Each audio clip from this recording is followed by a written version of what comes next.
So now I want to jump towards the end of HAD's paper. There he covers one topic, which is also very important for his claim, and that is that the drum of the Dome of the Rock, so that's basically the circular section here of the dome, that this drum was originally also an octagon, like the ambulatory below. And we've seen his claims before. He's arguing that this was reconstructed in the 18th century and was then only then became circular. And the main line of reasoning that he has is by looking at imagery, and that's something we want to look at now before we continue with the rest of the work, because once again we can sort of deduce how HADS works by going through that.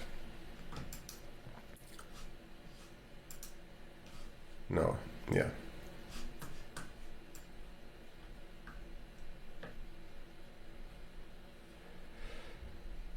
Now here we have him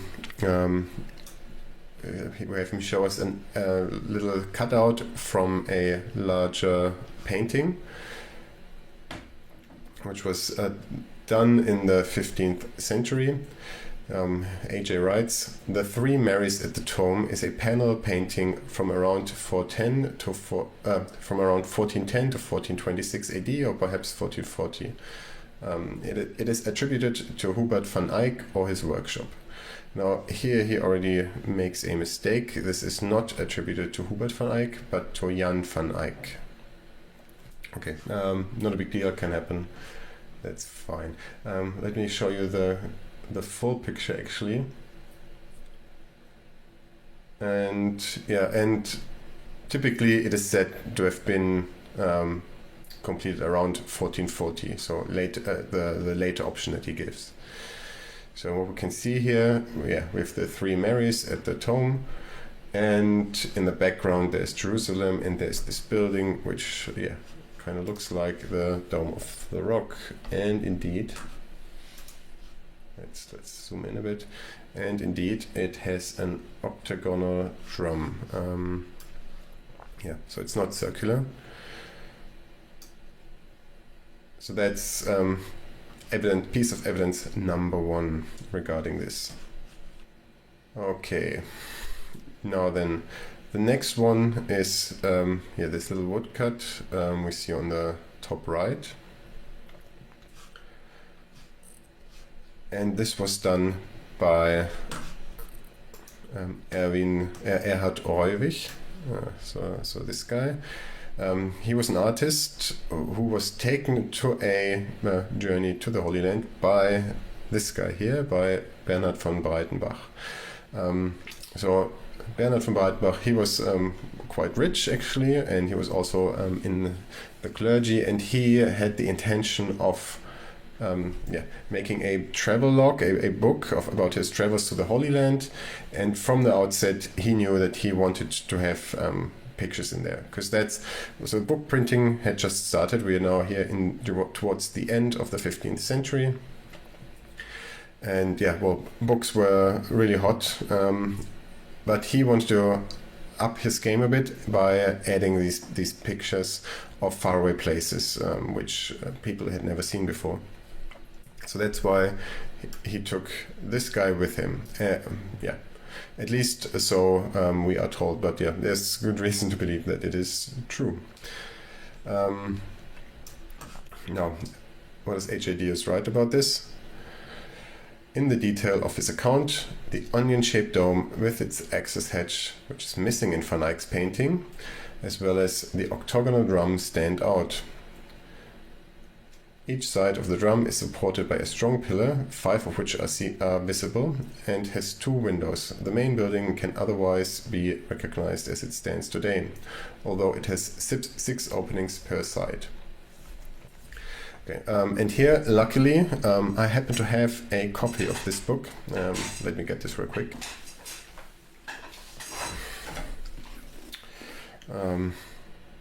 here it is. So this is a reprint of the actual book from the 15th century. So it's pretty much exactly how it would have been if you bought it in the 15th century, with the exception of the cover. I guess this looks more like a 19th century style book cover, if you ask me. But then I'm not an expert. You tell me in the comments. Yeah, is this 19th century, or did they have this sort of style in the 15th century already? I don't know. But on the inside, it's exactly how it used to be. So you have nice woodcuts. So here, this is the coat of arms from Breitenbach, who made the book. And then yeah, you have like this typical focus. This typical Gothic font of the 15th century. Very beautiful.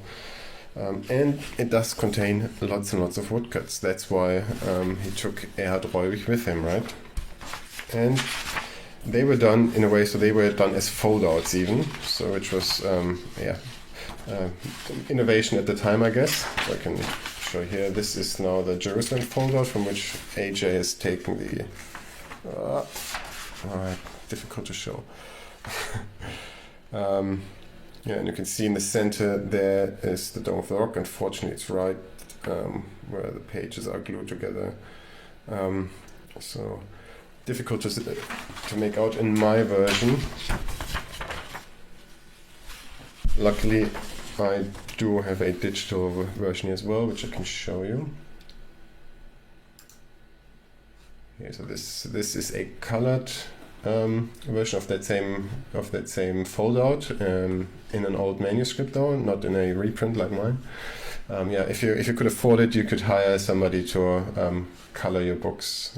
That was a big thing back then. But before we look at this in a bit more detail, let me read to you what Breitenbach actually wrote when he described the Dome of the Rock.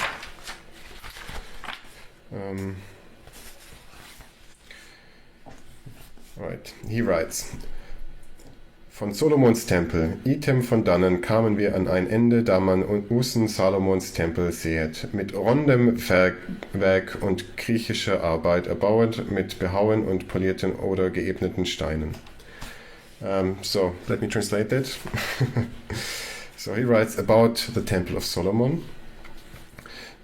We came to an end from where we could see Solomon's temple, which was built in the Greek style and with a round dome, a round drum. So in this very book, which is supposedly evidence for the drum of the Dome of the Rock being octagonal, it is described as being round. So now let's look at the picture a bit closer.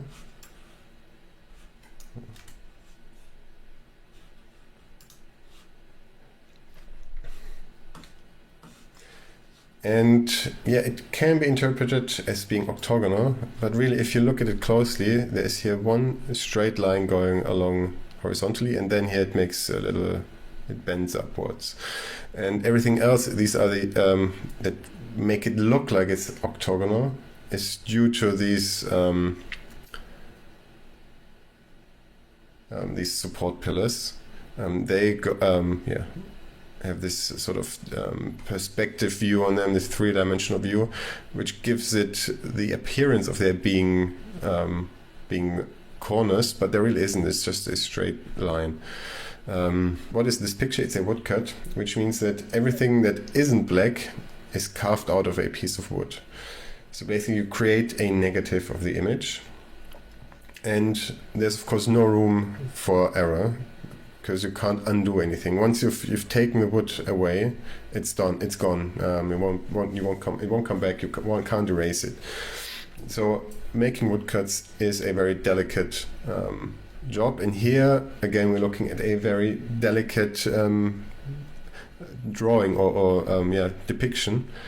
You see lots of these black lines going down here to give us the impression of the perspective, and here. And those are the areas that are the hardest to do. And And then we have the added problem, or the added difficulty of here, first of all doing the perspective of an octagon, then having the roof of the octagon go slightly up, and then going into a round drum. Not easy to do, I guess, and we can see that here, so that's why we have here this straight line and then this bend here. So I think he didn't intend to make it appear like an octagon. It turned out that way because of these support pillars. But if you remove them in your mind, it doesn't look octagonal at all. And also, if you look at it, these support pillars, they don't align with the edges of the octagon down here, which wouldn't make sense if it was supposed to be octagonal. And indeed we will see later on that in all the other versions where it is octagonal, they do align. So it's probably it's not a clear-cut case, so I can't say for certain that he intended it to be round, but I think he did. Not and of course because the book itself tells that it was round, since these two people were there together. So Reuwig and von Breitenbach, they were there together. I assume they've seen the same dome, and if the one in the book describes it as being round, then the artist presumably also wanted to depict it as being round. It turns out to be quite difficult to do it as a woodcut. That would be my interpretation of the evidence. Okay, what is AJ's interpretation? He writes, these two eyewitnesses, Van Eyck and Reuwig, are independent of each other. The second part is likely true. They were very likely independent of each other. The first part isn't, because we don't know that Van Eyck was an eyewitness. In fact, we don't know that Reuwig was an eyewitness. In the case of Reuwig, who made the woodcut, it's very likely that he was an eyewitness, because the story is that he accompanied von Breitenbach to the Holy Land. It makes sense because a lot of the woodcuts that are in the book, in this book here, a lot of the woodcuts in here are indeed new and hadn't been printed before, but not all of them. And that's why there are some doubts. Some people question whether Van Rooij actually was on that trip, because roughly half of the woodcuts in this book, particularly the Italian cities here, are based on pre-existing woodcuts that circulated mainly in Italy, but also north of the Alps. So basically just took those woodcuts and copied them and made his own version of them. And that's why some people say, well, he wasn't actually on this trip with von Breitenbach. He just copied existing woodcuts. But I would side with those who say he was an eyewitness. He'd be likely just on their way. If they found nice prints of the cityscapes, they just bought them instead of making their own drawings, and then they used those as blueprints. That's my opinion anyway. But in case of Van Eyck, it is different. Now, if it was Hubert van Eyck, which he claimed initially, there would have been no chance in hell that he would have ever seen the Holy Land. He was a relatively poor artist in the Netherlands. Now with Jan van Eyck, there is a possibility. It's possible that he was in the Holy Land. The thing with Jan van Eyck is he was in the service of the Duke of Burgundy. The Duke of Burgundy in the 15th century was probably the richest monarch in all of Europe, richer and more powerful than both the French king and the Holy Roman Emperor. And because Jan van Eyck was in the service of the Duke of Burgundy, his name was Philip the Good, all of his life is accounted for. So we know exactly when Jan van Eyck got where, what he did there, whom he met, to which occasions he was taken, and so on. So all of his life is accounted for, except for a short little bit where he went on a special mission. That's all we know. So the Duke sent him on a special mission, and we don't know to where, and don't even know, I think, how long it took. But yeah, so this period he's not accounted for. And some people say, well, because he drew that picture of the Dome of the Rock, it's likely that he went to the Holy Land, and that was the special mission, and he had to do something there. But really, that would be quite the coincidence that he went there exactly in that short period of time where we don't know where he was. So I would put a big question mark there. I mean, it's possible that Jan van Eyck was an eyewitness. Is it likely? I wouldn't think so. So I think we have to be very careful with him. And of course, he disagrees with the description of the eyewitness, of the proven eyewitness, of the person we know was in the Holy Land. Let's look at some more pictures. Okay, yeah, here we are. So, in 1493, the Nuremberg Chronicle is published. It contains a trove of invaluable woodcuts, the Temple Mount among them, not the least because most of them must have been created before the Alhambra decree and the expulsion of all Jews and Muslims from Spain. So, I'm not sure how the expulsion of Jews and Muslims from Spain, or the lack thereof, has anything to do with this. Maybe because people in Spain would have had a better chance of having seen it before. I don't know. Yeah, that's pretty weird. But it's true that the 1493 Nuremberg Chronicle does have some very, very cool woodcuts. Among them are several versions of the Temple of Solomon. So one here on the top right, which is kind of looks a bit like the Dome of the Rock, but then not really. Then this one is another one, already somewhat different. But then we have also this one, which looks already much closer to what we are familiar with. And indeed, the reason is pretty simple, because it's a copy of Reuvich's drawing, which is here on the bottom still. Actually, as it happens, I also have that book. 1 second. So, here we have the so-called Nuremberg Chronicle. It was made by this guy, Hartmann Schedel, who was a intellectual in Nuremberg. That's why it has the name. And as it happens, the travelogue by Bernhard von Breitenbach was also published in Nuremberg. So the people here who made this chronicle were fully aware of these woodcuts in the book. And so Hartmann Schedel had a similar idea as Breitenbach. Breitenbach wanted to have a sort of a bestseller by doing the popular travel book of the time, but enhancing it with these woodcuts. And they did something very similar for this book. This is a chronicle of the world. Those existed before and after, but the novel thing here was that it's full of woodcuts. And yeah, again, we are here at the very early days of book printing, so keep that in mind. And I'll just show you something, a random page here. So this is a copy of an actual old book. Yeah. And there we have tons and tons of woodcuts in here of people, of cities, of events, and of course a lot about it is a lot of the early history of the world back then was based on the Bible. So we have lots of biblical motifs, including the Temple of Solomon. One thing people back then did when they depicted biblical stories was that they took the motifs and put them in their own time.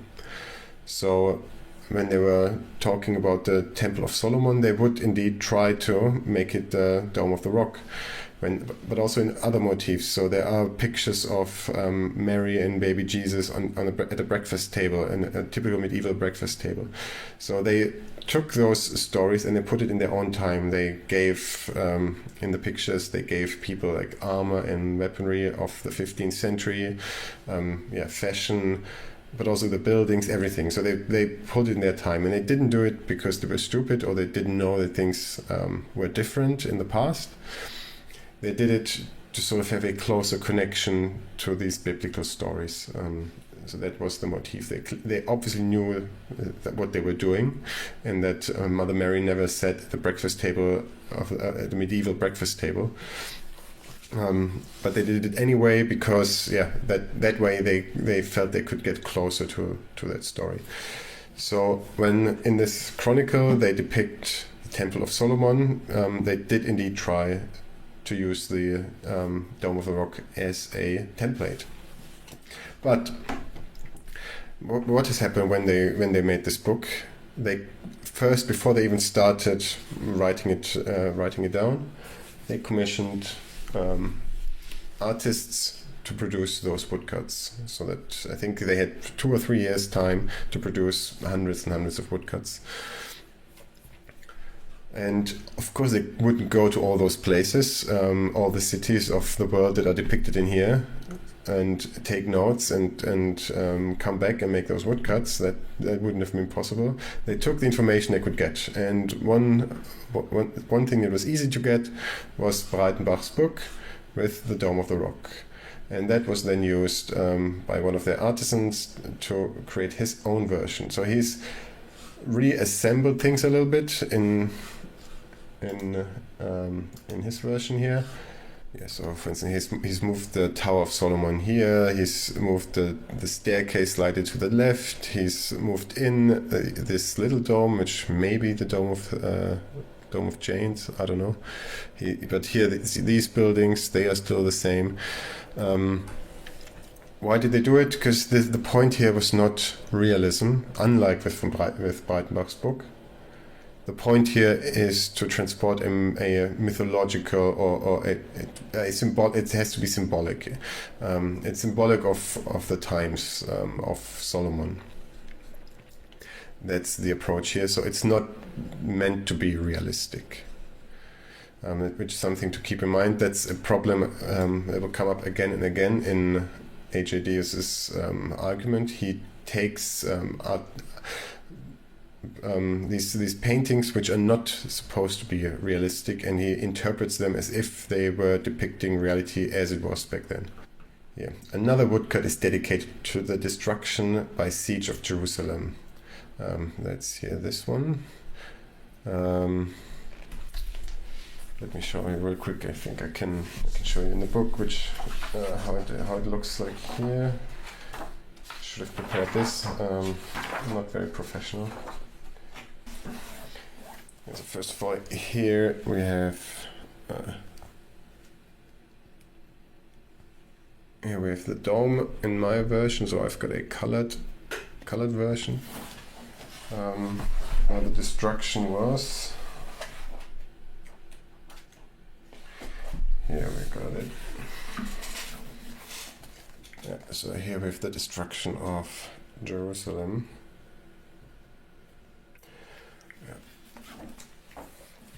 Now, what does he say about it? However, the text leaves open which destruction it may refer to. Actually, it doesn't.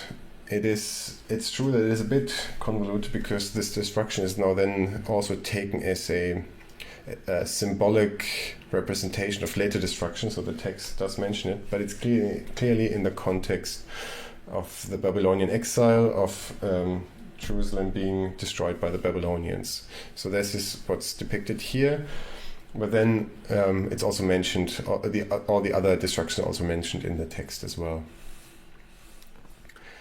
The adjoining text spans from the chain of Emperors Vespasianus through Constantine to the subjugation of Jerusalem by Prophet Muhammad and beyond. Yeah, so that's what it just said. So it's depicting the destruction by the Babylonians, but then go through all the other destructions as well. But it's rather confusing that the artistry appears to transcend time. As I explained to you before, this is not confusing at all. This is what the people back then did. It's just the way how they approached history.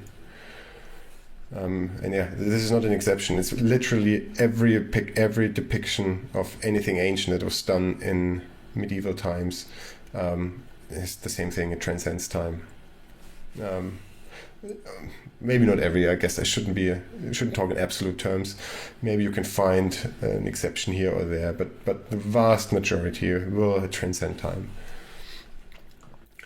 The dome of the rock is ablaze, and a set of towers are toppled, flanked by mounted angels of death. Again, I'm not sure what he sees there. So, I mean, I've got the book, and I don't see angels of death anywhere. So I don't know. Maybe you see something that I don't. If anybody finds angels of death, let me know. I can't see any. So AJ certainly has a wild fantasy. I will give him that. The composition is littered with what seems to be dead bodies. Again, I don't see any dead bodies here. I mean, it looks like there are rocks on the ground, which you might interpret as dead bodies. So I don't know. Maybe these things here. These little circular things with lines underneath them, he thinks are dead bodies, but clearly they look different than the upright bodies, so I would say they are rocks. Yeah, I don't see any dead bodies here. With a mourner, a person in chains, and a homicide in progress. Well, there are two people close together. They may be killing each other, I don't know, but I don't see any weapons, but then it's very small. There's a horse.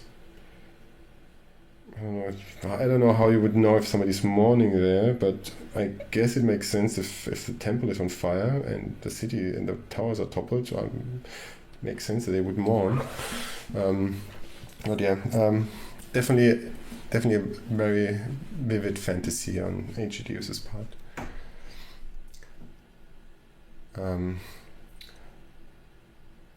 On the mountain Muasatana stands the dismounted Satan himself, Prophet Muhammad.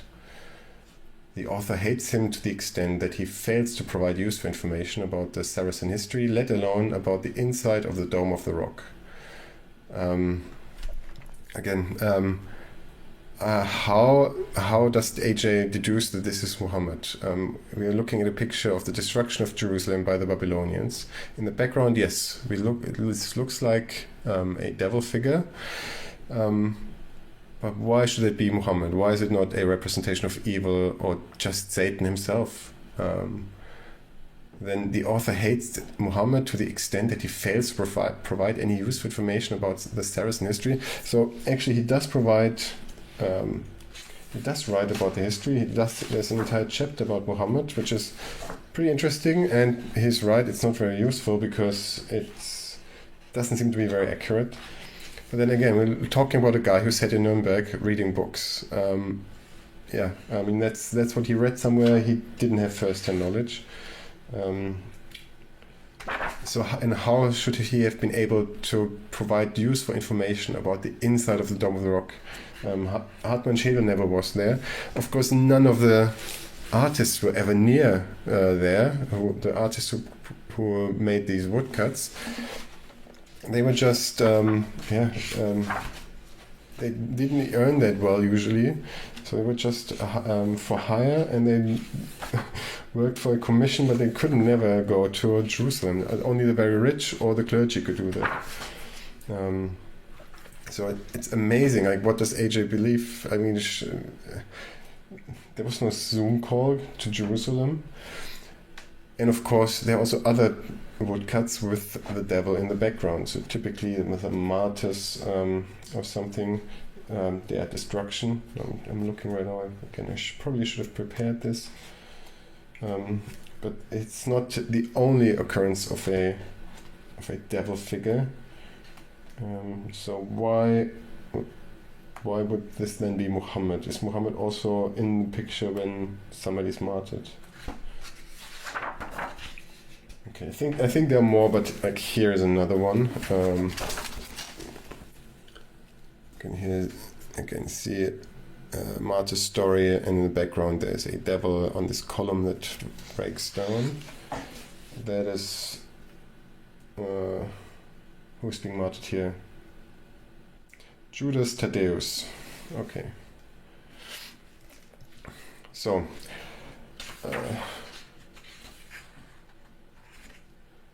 oh yeah, here, there's some more. Simon the Apostle, Matthias the Apostle. So yeah, they all have devils in the background here, the one on the top, and also here the one on the bottom. So there are plenty of devils in the background whenever something bad's happening here. It doesn't mean that it's Muhammad. But there is Muhammad in here. This is in a slide, but it's actually pretty cool, so I'll show everyone as well. If I find it. Yeah, I found it. And here we have a depiction of Muhammad sitting there on his chair. And here the long text is basically about the origin of Islam. But yeah, it's not very useful. So AJ is right on that count. But then why would he expect anything else? I don't know. Then he mentioned something else about this book. The use of crescent moons or roosters, plain globes or lions on churches of other drawings from Italy, Spain and France is also mystifying. Dare I say, Spanish Melkite Christian churches, the kind of Christianity that was still present and protected under Pope Alexander VI. In the 14th century, Melkite Christianity was the dominant religion in Europe. After Pope Alexander, the heretical religion was wiped from the face of the earth by the Inquisition. So, again, I have no idea what he's talking about. First of all, roosters aren't a mystery at all, because Christians have put roosters on churches since forever. In fact, one of the pilgrims, which in the next video we'll look at some pilgrim stories, one of the pilgrims explicitly mentions that the Saracens copied the Christians because the Christians have always put roosters on their churches, and now they put these moons on their church, on their mosques, which look very similar. So that's not a surprise at all. But more than that, so why are there these crescent moons on churches in Europe? The reason is, as I told you before, the woodcuts in this book were commissioned long before the book was even written, and there weren't enough woodcuts for every little thing, right? So you had a couple of bishop prototypes, and then they would be used whenever there's a bishop mentioned, sort of. And similar with the cities, we're talking about artists in Nuremberg who didn't see the world, so they tried to get information, of course. They did get the Breitenbach book, and could therefore produce a pretty good picture of Jerusalem. But many other cities they didn't know anything about. So they used their imagination, and they made woodcuts that are generic. That can be used multiple times. Could be used for cities in Europe or in the Orient. So they made buildings that looked like churches, but they put these crescent moons on top, which makes it, generic. That's the point. There are lots of very good woodcuts of cities which are very accurate and which also give historians pretty good insights on how those cities looked like. But also usually in the area of Nuremberg, right? So southern Germany. Once we go outside that area, so to Italy, Greece, it gets more and more fantastical in this book, because they just didn't know. There was no way of knowing. And then all this talk about Melkite Christianity. So first of all, Melkites are not a heretical group. They are part of the Catholic Church. They live in the Orient. They never were in Spain or Europe. They never were deemed heretical or wiped out. So I have no idea what he's going on about here. Complete lunacy, if you ask me.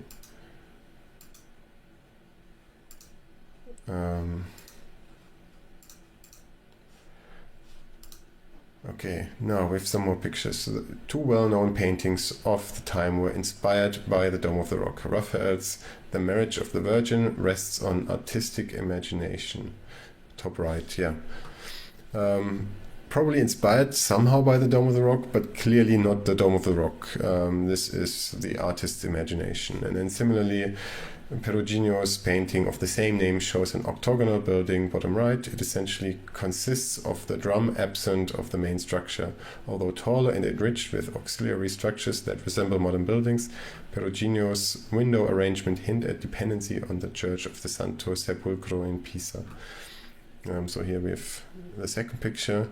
Again, not evidence for anything about the Dome of the Rock. This is the artist's imagination. Maybe it was inspired by the Dome of the Rock, maybe it was inspired by the Sepolcro by the Santa Sepolcro in Pisa, but we can't use this as evidence for anything. This is just a painting. Next, we have a pilgrimage certificate from 1544 or 45. It shows a layout of the Haram al-Sharif with the Dome of the Rock covering the foundation stone. A lamp hangs from its center. On top, Valley of Hell and Mount of Olives are drawn. The certificate has eschatological undertones distinct from the earlier versions. It is held in red and blue.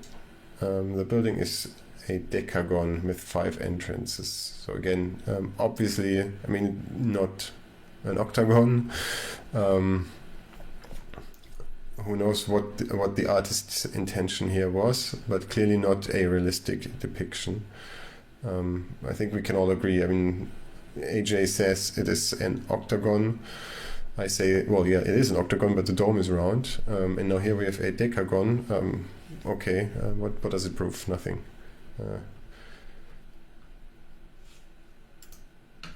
Then, right. Yeah, here's the next one. Being a disciple of Elia Levita, Sebastian Münster was a highly educated Jew and later supporter of Lutheranism. He publishes the first German geographical description of the world in 1526 AD, which contains a detailed history of Jerusalem and its temple from its biblical beginnings. In it, he also attributes the Dome of the Rock to Umar, then believed to be the original structure called Temple of Solomon. We have another depiction of the Dome of the Rock with what could be an octagonal drum. Actually, again, it's not very clear. It could just as well be round. It's not detailed enough, if you ask me. Unfortunately, I don't have a higher quality picture of this one. Maybe let's zoom in and see if we can make anything out there. Yeah, I mean, could be intended to be orthogonal. Now the angle. Wait, sorry. I need to center this a bit more. So, but you see that the angles here are a lot smoother than down here in the main octagon. So to me, this looks more like it's intended to be round. But then again, either way, it's clearly derivative of the bottom picture here by Reuwig, who was an eyewitness. Here, he's using the same elements.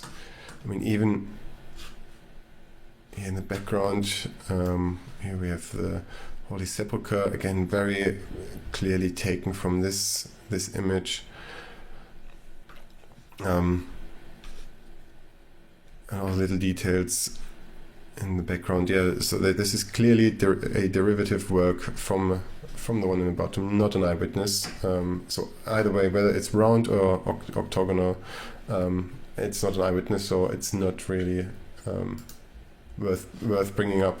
Then here we have another depiction which has nothing to do with anything.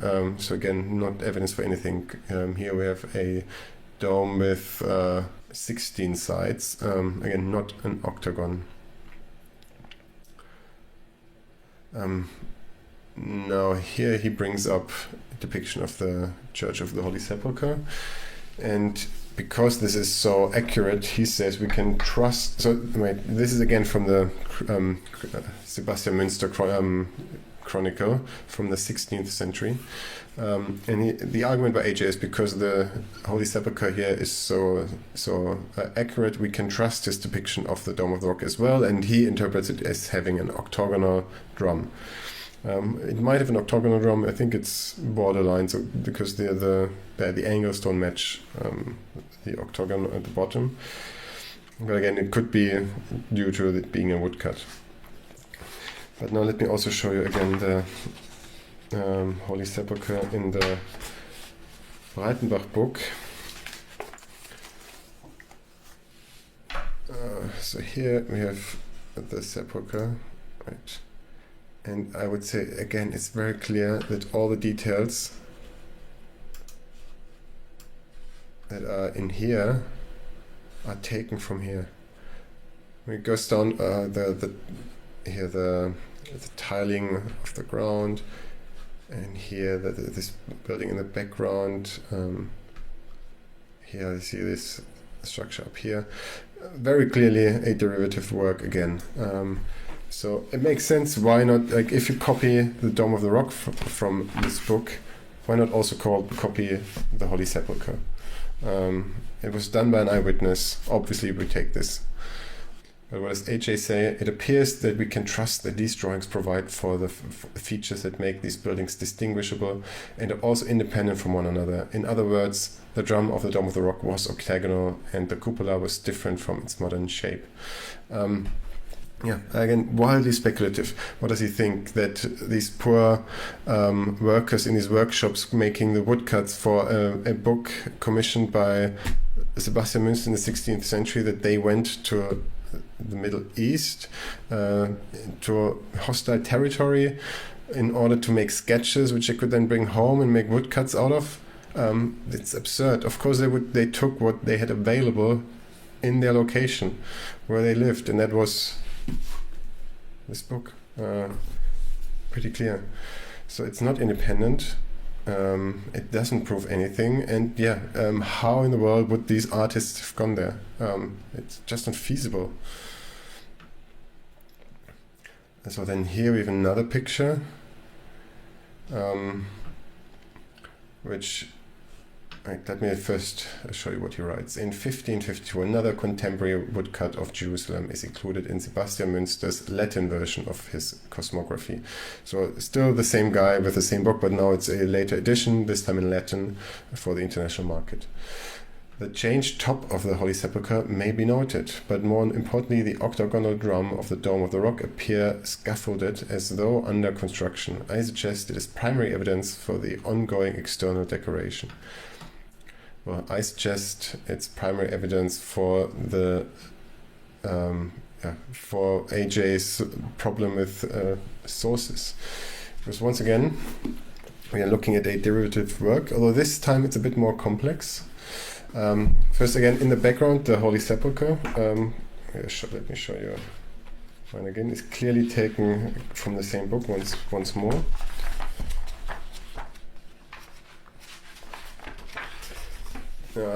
So if you compare again this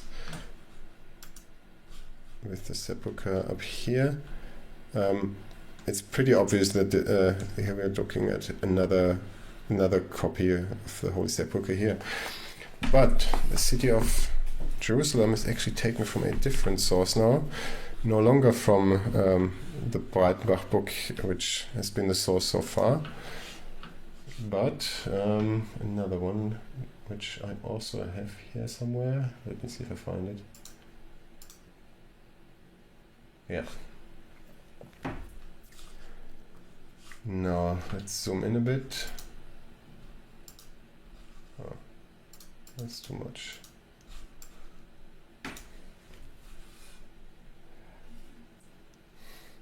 Okay, now we can also contrast and compare, I guess. So we can see obviously the general shape here very similar to the one up here of the Dome of the Rock. The background is different because here he has put in the sepulchre from Breitenbach's book, but all the other little details here, the towers, here, this little building here, and let's zoom out a bit more, then we can see better. Yeah, so the Al-Aqsa Mosque here and here, the way the wall is drawn here and here, the little dome here and here. Yeah, here we have a tower, here we have the same tower. So clearly this is derived once again from another source. And also, of course, here we have these people on top of the dome here and here. So now if we go zoom back in a little bit, clearly no scaffolding here anywhere. It's just that the picture on the top is a more crude reproduction of the picture on the bottom. The picture on the bottom is from 1538. And to be honest, I'm not sure if it's an eyewitness. I would think not. So this itself could have been derivative of, for instance, of this book again, as most of these pictures are. But maybe not, who knows. But yeah, here clearly we have an octagonal drum, for whatever that's worth. If we're looking at a separate, an independent picture, which I'm not sure, then this could be the first piece of evidence for an octagonal drum, actually. But then it's in contradiction to the eyewitness accounts. And actually in the next video we will see more eyewitness accounts, all of which describe it as being round. But for now we just want to look at the pictures here.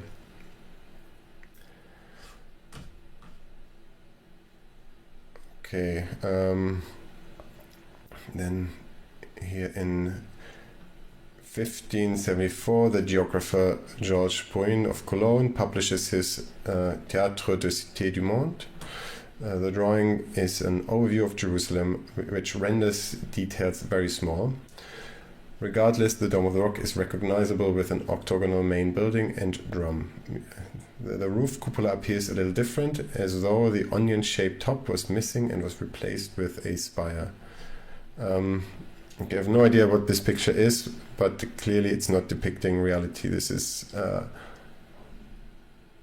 church spire on the Dome of the Rock. This is the only only evidence we have for that, so I doubt that this ever happened. Probably again done by somebody who has never been there and who has read descriptions and looked at maybe similar buildings in his area. And then I think we have one more here from 1576, which shows Jerusalem with the Temple Mount, the Al-Aqsa Mosque, and the Dome of the Rock, with recognizable details. While the main structure matches the modern appearance, the dome does not. At the time of the drawing, the dome was octagonal with 2 stories of window openings. Yeah. Again, he's like one picture with 2 stories of window openings, and then he jumps to the conclusion, yeah, that's what the Dome of the Rock looked like at that time, when all the other pictures don't have that. It's amazing how many reconstructions this dome must have gone under in these few years. We had 2 stories, 1 story, we have scaffolding, we have a church spire, we have an onion dome, we have 6 windows, 5 windows, 3 windows. Yeah. Amazing. So they must have been very busy updating the dome all the time. The more likely explanation is that once again we're looking at a derivative work, and I mean I don't know this picture, so I don't have a better version. But again, if I look at Church of His Holy Sepulchre in the background and the Dome of the Rock, I would think it might very well be derivative of our good friend Breitenbach here. Who delivered the blueprint for many people who made other woodcuts who didn't go to the Holy Land, because most people who made woodcuts couldn't afford to. It was only because this guy was rich and he took an artist with him.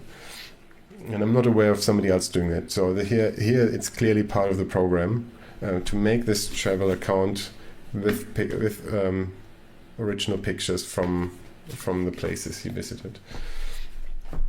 That was a novel thing here, and it was copied directly from the book.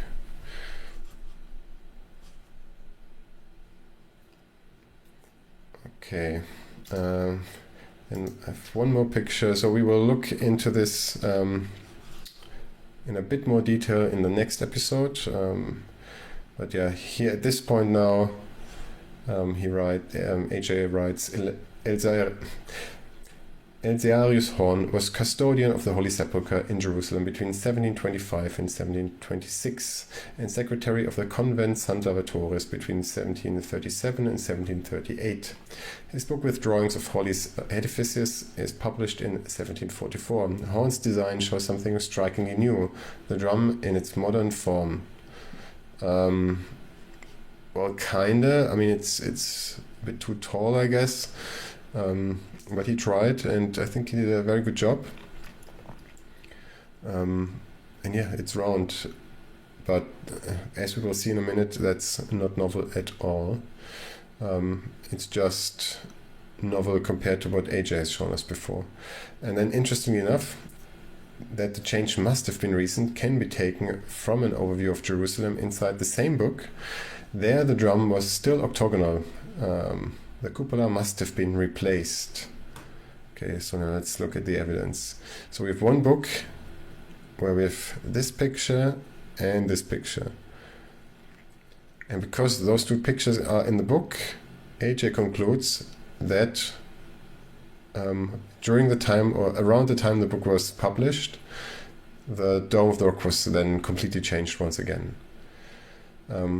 I would suggest that these are two different types of pictures with two different intentions behind them. The top one clearly tries to be accurate, an accurate depiction. Doesn't always succeed. The drum is a bit too high. But, yeah, all in all, pretty good job. The bottom one here clearly is not intending to be perfectly accurate. This looks more like a little cutout of a map or something along those lines. So a completely different intention here.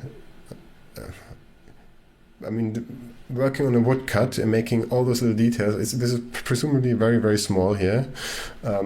Carving here these things out.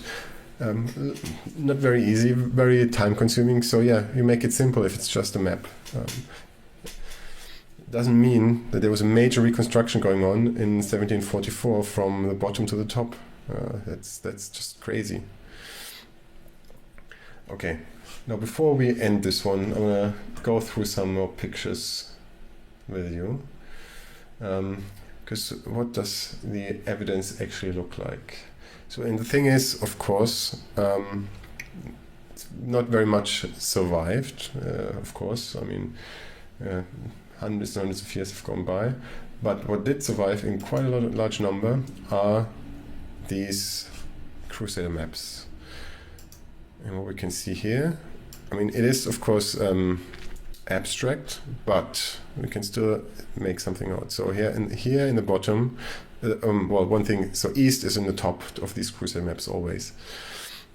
So this is then west. Here we have the Church of the Holy Sepulchre depicted as a circle. Why? Because the defining feature of the Church of the Holy Sepulchre is its dome, or used to be its dome anyway. Or it still is the dome, I would say, yeah. But back then it was even more prominent, a more prominent part of the church. And the Dome of the Rock, here also depicted as a circle. Everything else isn't, but those two are. Why? Because they had big round domes that were defining structures. It's not, of course, not the only one.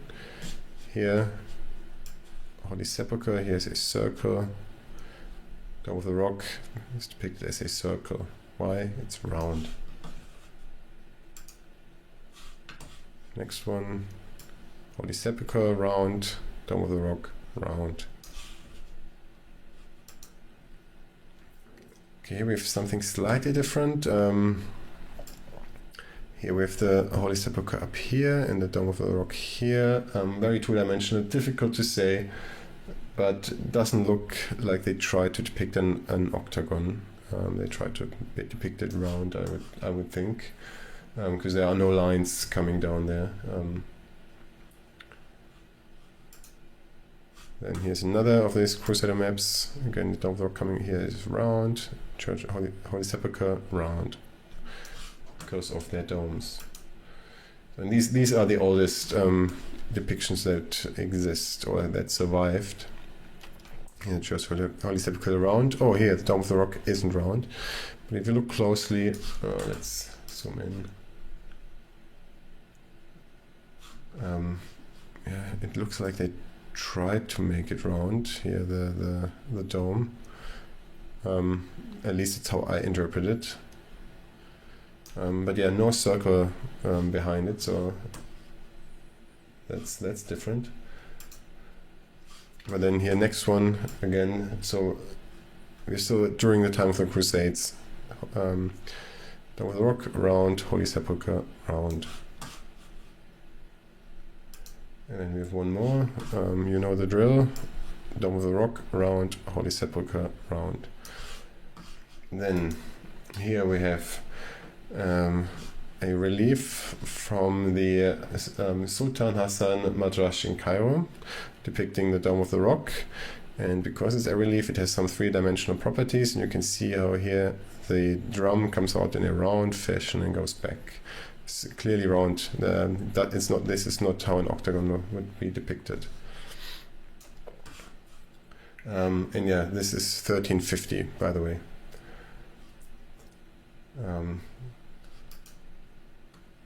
Then here, this is from Ugo Cominelli, a map of Jerusalem, and here we have the Dome of the Rock depicted as being round. This is a Franciscan monk, Franciscan friar, an eyewitness again, and the drum here looks very round on the Dome of the Rock. Okay, now here, this is, to be honest, I would say not a real argument.